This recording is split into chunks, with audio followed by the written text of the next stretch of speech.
Росіянам не вдається підкорити Бахмут. Оборонці міста витримують постійні штурми та завдають окупантам величезних втрат, повідомляють у Генеральному штабі. Бої тривають на північних, південних і східних околицях Бахмута. Оточити фортецю і перерізати шляхи сполучення загарбникам не вдається. Речник східного угрупування військ Сергій Череватий наголосив, що є можливість доставляти воїнам боєприпаси, харчі, медикаменти та забирати поранених. Натомість росіяни рятують хіба своїх спецпризначенців, розповідають захисники Бахмута. Найманців, як непотріб, кидають на полі бою. Тут такий вінігрет воює, бо є люди, ті, що навчені, ті, що видно, що ти бачиш, що з досвідом. Вони воюють, як пише книжечка тобі. Заходять з дозором, рухаються двійками або четвірками, більш-менш. Є люди, ми бачили, взагалі бігають без броньків. І лягають так само. Беруть кількістю, не беруть вмінням, беруть кількістю. До того, що тут відбувається, підготуєшся. Але можна хоча б наблизитися до того межі готовності. Російська навала триває на 5 напрямках Східного фронту. За даними Генштабу, силам оборони вдалося відбити ще під 100 ворожих атак. Скупчення росіян проріджує українська авіація, а наші гармаші та ракетники уразили 3 пункти управління, 4 райони зосередження та позицію ворожої ППО. В місті Волноваха Донецької області загарбники облаштували базу відновлення пошкодженої техніки на фондах місцевого професійного технічного училища. Студентів примусово залучають до ремонтних робіт.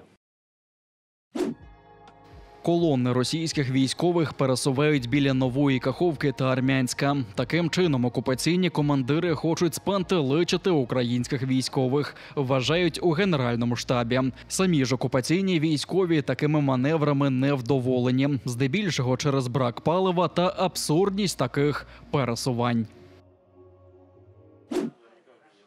Російські нелюди без причини знущаються над кримським татарином Сервєром Закір'яєвим. Багатодітного батька, звинуваченого у спробах захопити владу в Росії, вже місяць тримають у штрафному ізоляторі на території виправної колонії у Тульській області. Юрист Ліля Геміджі розповіла, що тамтешню їжу не може їсти мусульманин, тому бранець вимушено голодує. Це, за її словами, порушує право Закір'яєва на охорону здоров'я. Його затримали у жовтні 2017 року після масової облави російських силовиків у Бахчисараї. Згодом присудили 13 років колонії, звинувативши у тероризмі. До арешту окупантами Сервєр Закір'яєв працював учителем у школі та займався квітництвом. Вдома на нього чекають 13 неповнолітніх дітей.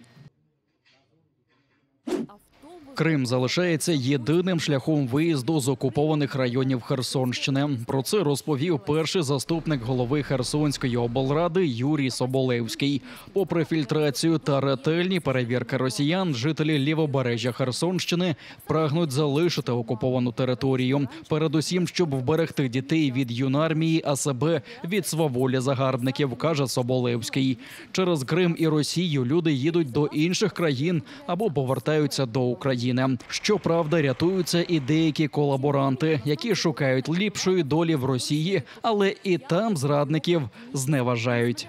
Там вони нікому не потрібні. І вони з цим зараз постійно сталкиваються. Да? Вони потрібні для того, щоб вони залишалися на окупованій території тимчасово і тут щось зробили. Коли вони намагаються отримати відповідні посади в державних органах Російської Федерації, як правило, це відмова і потім ще й якась виховна робота в самому цьому органі, щоб вони там залишалися на місці і не проявляли таких ініціатив. прапор Лисичанська з підписом Залужного, гільзи, прикрашені кримсько-татарською тамгою та півсотні інших лотів розіграли на благодійному аукціоні «Перемога починається з тебе». Це спільний проєкт Дарницької та Оболонської райадміністрації Києва. Саме 2 батальйонам тероборони цих районів спрямують частину зібраних на аукціоні коштів. Необхідне обладнання отримає також новостворений стрілецький підрозділ Збройних сил. Ми навпаки із заліза, яке залишається після них, робимо витвори мистецтва. Тому цей благодійний аукціон якраз спрямований на те, щоб всі лоти, які будуть тут розіграні, перетворились на транспорт, тепловізори, дрони для наших Збройних сил. І разом ми всі цими діями наближаємо мир в Україні після нашої перемоги.